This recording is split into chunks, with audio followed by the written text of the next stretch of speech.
সংবাদ।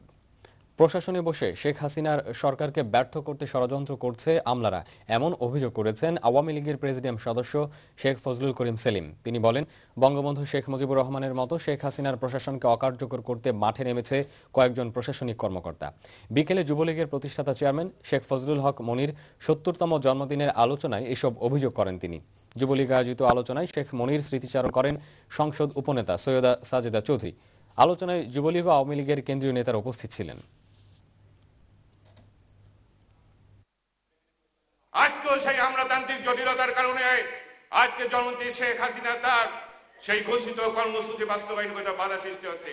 কারণ বঙ্গবন্ধু হত্যার পর ২১ বছর আর পরে ৭ বছর, এই ২৮ বছর যে সমস্ত প্রশাসনিক যে কর্মকর্তা আছে, যে উচ্চবিলাসী যে সমস্ত লোকজন আছে, তারাও আজকে সমাজে প্রতিষ্ঠিত, তারাও ষড়যন্ত্র করছে শেখ হাসিনাকে ব্যর্থ করার জন্য।